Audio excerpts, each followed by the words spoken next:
But Ankur, we are going to put the spotlight on IPO. It's a primary markets heavy week and a whole host of IPOs are in focus this week. Yes, definitely. As we promised earlier, we will put focus on IPO in this special edition as India's primary markets continue to buzz with fresh listings, especially this week. We are tracking 4 key IPOs this week, namely Aegis Vopak Terminals, Schloss Bangalore, Prostarm Info Systems and Scoda Tubes. From logistics to IT infra and process engineering to stainless steel pipes, each of these companies bring a story to the table, but the big question is whether or not you should put in money in this IPO. To decode this, we are joined by Abhishek Gaushande, our in-house research analyst, and Sharan Lilane, independent research analyst who is SEBI registered per se. So welcome to ET now. My first question to you will be, Abhishek, what are the concerns for Aegis? See, prima facie, if you see that this company caters to the oil and gas segment, largely it's a third party owner and operator of tank storage terminals. So almost its business is spread across the 5 major ports with 18 storage terminals. Aegis Vopak is largely a joint venture company between this Aegis Logistics and the Royal Vopak. Aegis owns almost 50% kind of a stake in the company, and Vopak has a 47% kind of a stake. See, broadly the company is raising fund to repay its debt. And if you see the business model of the company is that its whole performance depends on the kind of a capacity utilization it would have at given point of a time. In light of that, despite being the debt repayment, there is no material visibility seen based on the available numbers on the table, that because of this debt repayment, its operating profitability or operating performance would improve. It has already reached a 70% kind of capacity utilization. So for a further growth, either it should have to expand its existing capacity or go for inorganic growth. So in both the sides, it would require new addition of funds to deploy in the business, else its growth would be capped. Third thing is that its ROEs are in the single digit, but given that it's a high capital intensive business, the capex to operating ratio is significantly high. Means whatever be the operating profitability you are generating, significant part of that you need to deploy again in the system. So in that way, your growth would be capped until or unless your capacity utilization would increase along with the addition of the capacity. Fifth is that there is some kind of a conflict of interest is also there, because Aegis Logistics is also in the similar kind of a business, and which also utilize its terminal for imports and all these things. So some kind of a independence from the promoter is required for a minority shareholder to bet on this kind of a companies. Understood. So several problems that the company is facing. But Sharan, coming back to you then, what will your view be on this particular IPO? So the business is a great business. It has great promoters. The JV promoter from Netherlands is also, they have around 23 basically terminals all over the world. So the promoter group is great. The business is great. It's a cash generating business, but the valuations are very high. Basically, you are paying 26,000 crores for 115 crores. It turns out to be around 230 P, which doesn't justify the growth it's in the coming years. Basically, the company is valued for FY30 today. So for valuation, you are paying today for 5 years ahead. They have capacity expansions on plan at the end of FY26. But given the kind of capex and the large expansion, there are delays always in place. It's not like that this is the day and your capacity starts. You have to raise the capacity also. So overall, purely on valuation, I would say it is very expensive. I did a simple calculation till FY28-29. Even on that basis, it's trading at 100 times P. So overall, it's not a retail friendly IPO at all. Very expensive overall. Right, very expensive is a verdict coming in on this IPO. Abhishek, I want your attention on the part where you mentioned conflict of interest. Although it is disclosed now, yes, they have properly said that this is the business we are doing. Yes, promoters are also involved. Yes. How will it impact minority shareholders, if you can explain that point? See, minority shareholders are not investing in the Aegis Logistics. they do not want them to interfere in this kind of a business. There should be independence of decision making or independence of the utilization of its sole resources. So, say for example, if in any case, if promoter is promoter has a similar kind of a business, one can say that things are happening at the arm's length basis, but some kind of a doubt always remains in the mind of a minority investor that should be cleared out from the management side. Okay, so conflict of interest is a concern, and valuations are also on the expensive side. That's the word coming in. But a whole host of other IPOs will also be hitting the street today. And let's also talk about Schloss Bangalore IPO. Abhishek, first coming to you, what do fundamentals suggest over here? See, Agar, they can see, if we see that Schloss is largely into the luxury hotel segment. It has almost 13 properties in India, and on these 13 properties, 5 are its own, 7 are on the management contract basis, and 1 is on the franchisee base. It has total 3,000 over 3,500 keys. And this the critical thing here is that almost 94% of its revenue is coming out from the 5 properties. So, although it has a larger capacity, but only 34% are really contributing to the revenue. So, company has a plan to expand this 13 properties to 20 over the period and adding almost 19-20% to its keys. But there is a concern that when the existing non-owned properties are not contributing so much to the revenue, I think what would happen next to this additional capacity, it's difficult to say at this point of a time.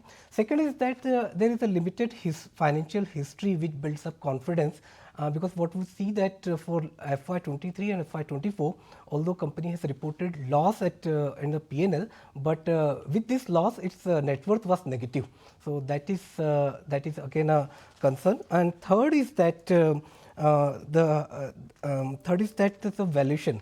If we see that it has only 13 properties and reported almost 48 crore kind of a profit in FY25, its market cap to sales coming out to be 11 times, which I think it's not available at a cheap valuation. So these are the key concerns in Schloss Bangalore IPO. Just for the benefit of viewers, I'll list out the date of opening of IPO is today, both for Schloss as well as Aegis Vopak IPO. And if you talk about the price band, it is 413 to 435 per share and lot size of 34. But I want to ask you about the concern which Abhishek also raised. Have you done the number crunching already? They are looking weak financials to you? So basically this whole IPO is nothing more than a balance sheet cleanup. So 2,300 crores will go towards debt reduction. So that will inflate the profit in the next year. On that basis, you will see even with simple slippages, little bit slippages always happen.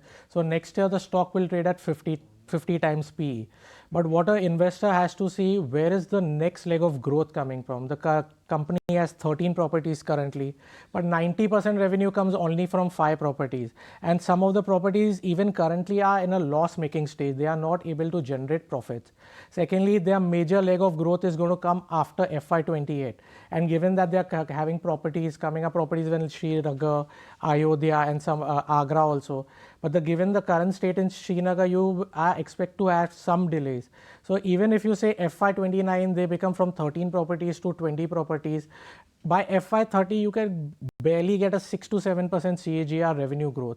For an investor, that is absolutely basic. And if you see valuation comparative to Indian hotels or Oberoi, look at the aggression. From 380 hotels, they are planning around 700 hotels, Indian hotels. So you have a lot of revenue visibility vis-a-vis your peers. So I said for valuation, there are companies valuing itself with Indian and Oberoi, but in terms of growth, there is negligible to nil growth. So overall, it's slightly on the expensive side. And if you would, I would give a avoid rating on this at the moment. Okay, so avoid rating on this particular IPO and expensive valuations and growth concerns as well for this one. But let's shift focus to the next IPO which opens for subscription tomorrow, and that is Prostarm Info. Abhishek, first coming to you, what do financials suggest over here? We probably see in 9 months FY25 it reported roughly 22 crore kind of profit with a double-digit kind of EBITDA margin, 13.4%. But the crux doesn't lie in this P&L, it lies in the cash flow. So despite this double-digit EBITDA margin, the company has reported operating cash flows, and this is because the company's overall business model is working capital intensive. So whatever you are generating in the operating profitability, larger part of that has been eaten away by the working capital requirements. So in recent days, its working capital days was over 100, and that is the key concern. And second major concern which I would like to highlight here is that the company's raising almost 168 crore rupees from this IPO, and 43% of that fund the company wants to utilize for the working capital requirement. It means the company is raising funds for from a long-term resources, but utilizing it for the short-term requirements, and this is a major concern, because in this way we are not getting the way or the visibility by which the future growth where from the future growth would come into the company. And considering that this double-digit EBITDA margin or the profitability will not give any kind of a visibility or future prospects of the company. So negative operating cash flow plus the proceeds are utilized in a manner for short-term usage. Sharan, what is your assessment on this IPO? Does this negative operating cash flow sound of something?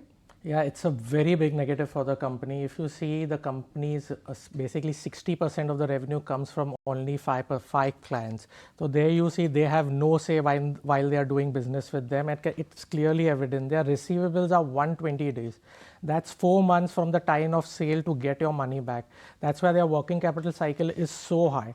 So currently, if you see, and even the IPO process, around 72 crores is just for working capital requirement.